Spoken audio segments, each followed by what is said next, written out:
El Señor esté con ustedes. Evangelio de nuestro Señor Jesucristo según San Lucas. El ángel Gabriel fue enviado por Dios a una ciudad de Galilea llamada Nazaret, a una virgen que estaba comprometida con un hombre perteneciente a la familia de David llamado José. El nombre de la virgen era María. El ángel entró en su casa y la saludó diciendo: «Alégrate, llena de gracia, el Señor está contigo». Al oír estas palabras quedó desconcertada y se preguntaba qué podía significar ese saludo. Pero el ángel le dijo: «No temas, María, porque Dios te ha favorecido, concebirás y darás a luz un hijo y le pondrás por nombre Jesús. Él será grande y será llamado Hijo del Altísimo. El Señor Dios le dará el trono de David su padre, reinará sobre la casa de Jacob para siempre y su reino no tendrá fin». María dijo al ángel: «¿Cómo puede ser esto si yo no tengo relación con ningún hombre?». El ángel le respondió: «El Espíritu Santo descenderá sobre ti y el poder del Altísimo te cubrirá con su sombra. Por eso el niño será santo y será llamado Hijo de Dios. También tu parienta Isabel concibió un hijo a pesar de su vejez, y la que era considerada estéril ya se encuentra en su 6º mes, porque no hay nada imposible para Dios». María dijo entonces: «Yo soy la servidora del Señor, que se haga en mí según tu palabra». Y el ángel se alejó. Palabra del Señor. Gloria a ti, Señor Jesús.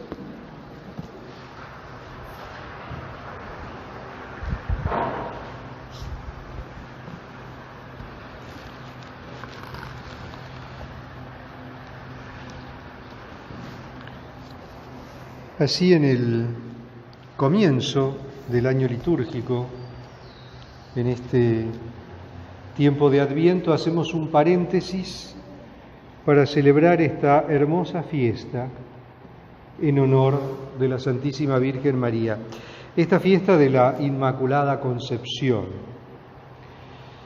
En realidad, y de acuerdo con las normas de la liturgia, esta fiesta debería haber sido trasladada a mañana, o sea, al primer día libre después del domingo, por ser este domingo, domingo de Adviento. Sin embargo, nuestro país y otros, también como España, gozan de este privilegio de poder celebrar la solemnidad de la Inmaculada Concepción en el día de hoy, aunque caiga en domingo. Y la razón es muy sencilla. La Virgen María, en su advocación de la Inmaculada Concepción, es patrona de nuestro país. Alguien me podrá decir: pero no, la patrona es la Virgen de Luján.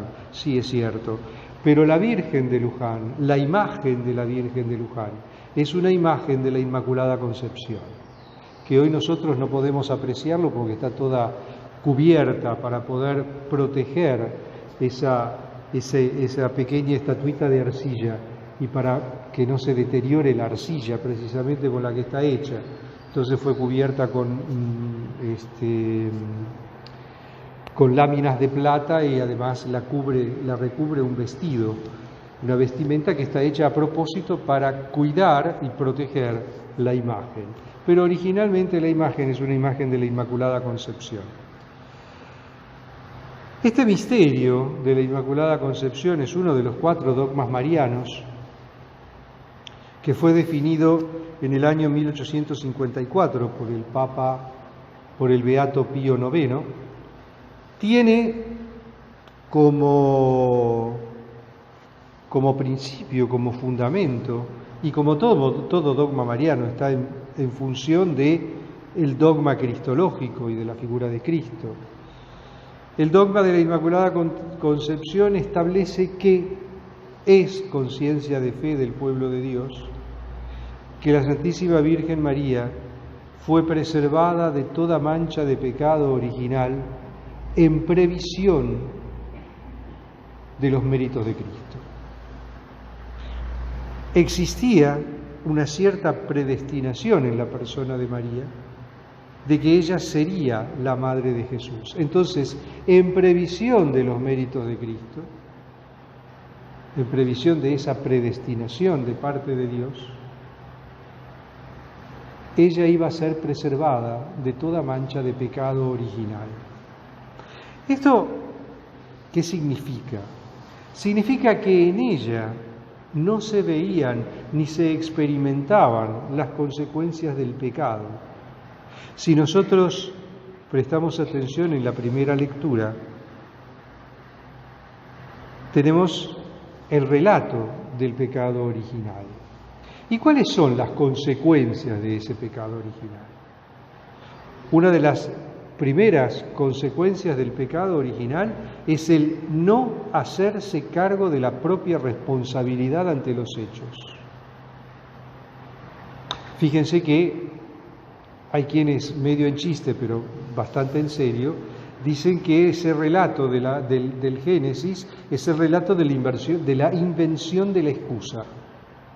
El Señor le pregunta a Adán, ¿por qué comiste del árbol? Adán le dice, fue Eva la que me dio de comer del árbol. Y Eva dice, a mí me lo dio la serpiente. Y la serpiente no contesta nada porque no habla.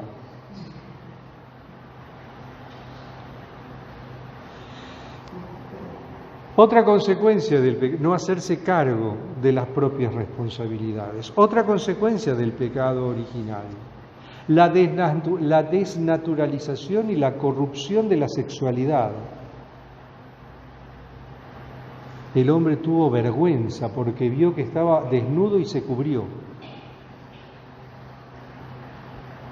La sexualidad ya no más como una potencia de la humanidad al servicio de la obra creadora de Dios para la procreación de la vida. La sexualidad desnaturalizada y corrompida, el pecado original, una de las consecuencias del pecado original, si no fue la primera, fue la segunda, es esa. Por eso los pecados contra la sexualidad son tan graves, o los pecados que implican la sexualidad son tan graves, porque es la potencia a través de la cual el hombre colabora con la obra creadora de Dios, con la propagación de la vida, con la procreación. Y es la primer potencia que fue atacada por el pecado original. Y el pecado original, en resumen, ¿qué es? Es resultado del mal uso de la libertad. Entonces, María, ¿cómo responde? Porque acá está lo interesante. Fue preservada de la mancha de pecado original y por consiguiente de las consecuencias del pecado original. Pero también María tenía que responder a Dios, tenía que hacer uso de su libertad. Y María responde haciendo pleno uso de su libertad. María le dice que sí a la propuesta del ángel. Mientras que Adán y Eva le dijeron que no a la propuesta de Dios y comieron del árbol prohibido, María le dice que sí a la propuesta de Dios. Y con entera libertad se asume el ser madre de Cristo, el Señor. Sin embargo, consciente de lo que implicaba ser madre, le dice, yo no conozco a ningún hombre, no tengo relación con un hombre, no convivo con un hombre. Y el ángel le resuelve el problema y le dice, no te preocupes, porque será el Espíritu Santo el que obre en tu seno para que seas madre del Hijo del Altísimo. Entonces ahí a María le caen todas las barreras, le caen todos los peros, todos los muros que podía llegar a levantar, y dice, bueno, entonces sí, yo soy la servidora del Señor. Es decir, María hace uso de su libertad, un buen uso de su libertad, en contraposición al pecado original, que fue consecuencia del mal uso de la libertad del hombre. Entonces María con su sí restaura ese no de Eva.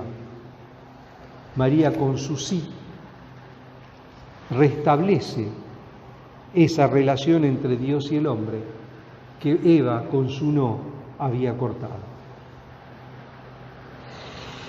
Resulta muy interesante porque si nosotros nos ponemos a reflexionar y a profundizar sobre las consecuencias del pecado original, vamos a ver que en la figura de María se comienza a dar y a preparar toda esa restauración de la naturaleza humana que luego va a tener lugar gracias a la pasión de nuestro Señor Jesucristo. María con su sí está preparando el Calvario. María con su sí está preparando la Navidad.